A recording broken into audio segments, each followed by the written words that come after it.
আলোচনায় সবাইকে আমি প্রথমে স্বাগত জানাচ্ছি। সেই সঙ্গে আজকে যে আলোচনা, এই পর্বে যে আলোচনা, ভারত ছাড়ো আন্দোলন পূর্বে শ্রমিক আন্দোলন, অর্থাৎ 1942 সালে যে ভারত ছাড়ো আন্দোলন হয়েছিল, সেই আন্দোলনে শ্রমিকদের ভূমিকা কতখানি ছিল, তারা কতটা স্বতঃস্ফূর্তভাবে এই আন্দোলনে অংশগ্রহণ করেছিল, সেই বিষয় নিয়ে আলোচনা। এখানে ভূমিকাতে যেটা লিখতে হবে, দেখো 1942 খ্রিস্টাব্দে গান্ধীজি ভারত ছাড়ো আন্দোলনে ডাক দিলে ভারতের কমিউনিস্ট পার্টি এই আন্দোলনের বিরোধিতা করে। তারা কিন্তু এই আন্দোলনে স্বতঃস্ফূর্তভাবে বজায় আছে, অংশগ্রহণ করেনি। ফলে কমিউনিস্ট নেতৃবৃন্দ ব্রিটিশ সরকারকে সহযোগিতার নীতি গ্রহণ করে। ভারতীয়দের না সমর্থন করে ব্রিটিশ সরকারকে তারা কিন্তু সাহায্য করেছিল। তারা শ্রমিকদের আন্দোলন থেকে দূরে থাকার নির্দেশ দান করে। তা সত্ত্বেও শ্রমিক শ্রেণীকে ভারত ছাড়ো আন্দোলন থেকে সম্পূর্ণভাবে বিরত রাখা সম্ভব হয়নি।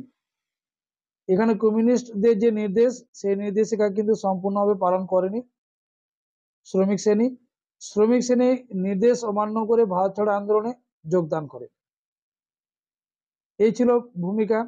এরপরে যেটা আছে শ্রমিকদের অংশগ্রহণের কারণ, যে কারণে তারা অংশগ্রহণ করেছিল, যেটা দ্বিতীয় বিশ্বযুদ্ধ কারণে জিনিসপত্রের মূল্য বৃদ্ধি, দাম অত্যধিক হয়ে গিয়েছিল, মজুরি কমে গিয়েছিল, চাকুরির অনিশ্চয়তা জনিত কারণে সর্বোপরি শ্রমিক শ্রেণী ভেবেছিল ভারত থেকে ইংরেজদের বিতাড়িত করতে পারলে এবং ভারত স্বাধীনতা লাভ করলে তাদের কিন্তু দুঃখ দুর্দশার অবসান হবে।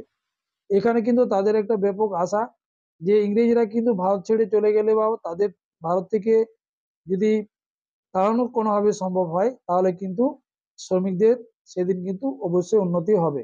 এই একটা ব্যাপক আশা নিয়ে কিন্তু ভারত ছাড়ো আন্দোলনে শ্রমিক শ্রেণী তারা কিন্তু অংশগ্রহণ করেছিল। এরপরে এখানে দেখো ছোট করে কারণ লেখা আছে, বিনা ব্যয়ে চিকিৎসার সুযোগ, বিভিন্ন ভাতার প্রচলন, সন্তানদের শিক্ষার জন্য সুযোগ, এ ধরনের সুযোগ হয়তো তারা পাবে, এক ধরনের আশা নিয়ে তারা আন্দোলনে অংশগ্রহণ করে।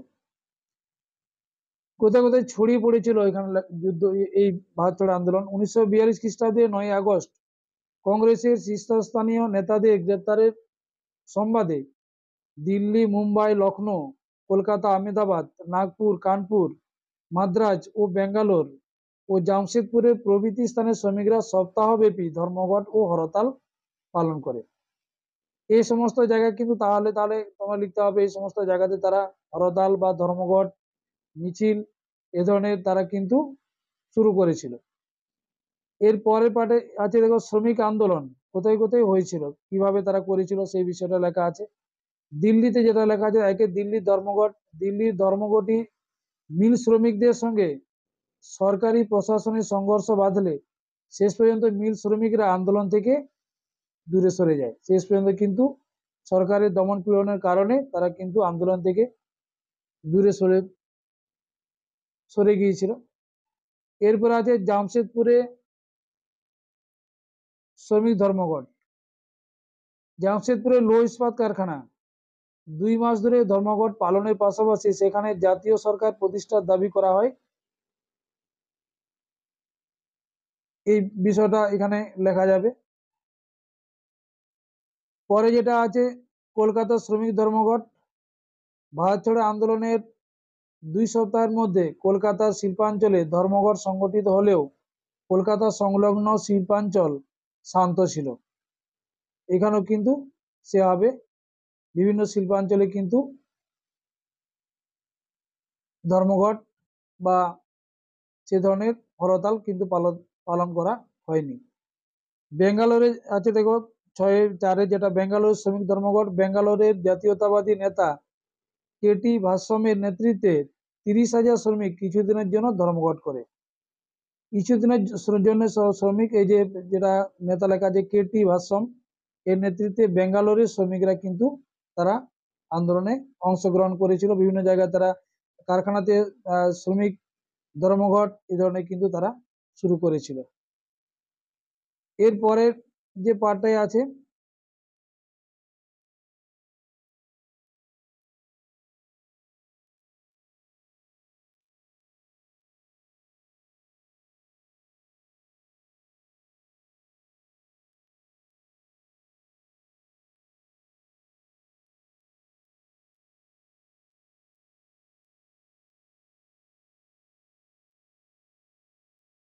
মুম্বাইতে যে শ্রমিক আন্দোলন হয়েছিল, বোম্বাইয়ের শ্রমিকরা ধর্মঘট শুরু করলে সেনা ও পুলিশের সংঘর্ষ শুরু হয়।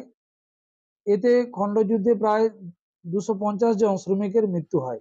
এইভাবে কিন্তু মুম্বাইতেও কিন্তু শ্রমিক আন্দোলনটা বন্ধ হয়ে গিয়েছিল। এখানে শ্রমিক আন্দোলনের ত্রুটি লেখা আছে, communist party, radical Democratic party এছাড়া মুসলিম লীগের শ্রমিক দলগুলি আন্দোলন থেকে দূরে ছিল। মানে কমিউনিস্ট পার্টি কিন্তু কোনোভাবে এই ভারত ছাড়ো আন্দোলনকে তারা সমর্থন করেনি। তাই শ্রমিকদের মানে কমিউনিস্ট দ্বারা পরিচালিত যে শ্রমিক সংগঠনগুলো তারা কিন্তু আন্দোলন থেকে সরে গিয়েছিল। তাই আন্দোলন এখানে ব্যর্থ হয়েছিল শ্রমিকদের। দুই লেখা আছে, শহরের শ্রমিক শ্রেণী ব্যাপকভাবে অংশগ্রহণ করলেও গ্রামের কুটির শিল্প ও কারিগররা এতে কিন্তু যোগদান করেনি। গ্রামের যে ছোটখাটো যে শিল্পগুলো ছিল সেই সময়, সেই শিল্পের যারা কারিগরি ছিল, শ্রমিক ছিল, তারা কিন্তু এই আন্দোলনে অংশগ্রহণ বা আন্দোলন থেকে দূরে ছিল। তিনে লেখা আছে, সর্বোপরি কমিউনিস্টদের বিরোধিতা শ্রমিক আন্দোলনকে দুর্বল করে তোলে। যে কমিউনিস্ট পার্টি শ্রমিকদের আন্দোলনের পথ দেখাতো, সেই কমিউনিস্ট পার্টি কিন্তু শ্রমিকদের পুরোপুরি কিন্তু আন্দোলন থেকে দূরে থাকতে বাধ্য করেছিল। উপসংহারে এটুকু লেখা যাবে, দুর্বলতা সত্ত্বেও ভারতের স্বাধীনতা সংগ্রামের ইতিহাসে শ্রমিক আন্দোলনের গুরুত্ব অপরিসীম। শুধু নিজেদের দাবি দেওয়া নয়, ভারতের স্বাধীনতা মুক্তি আন্দোলনে শ্রমিকদের অবদান অনস্বীকার্য। এই বিষয়টা এইভাবে লিখলে কিন্তু তোমাদের এখানে এই অংশটা পূর্ণ হবে। এই ছিল শ্রমিক আন্দোলন, ভারত ছাড়ো আন্দোলনের যে শ্রমিকদের ভূমিকা কতখানি ছিল।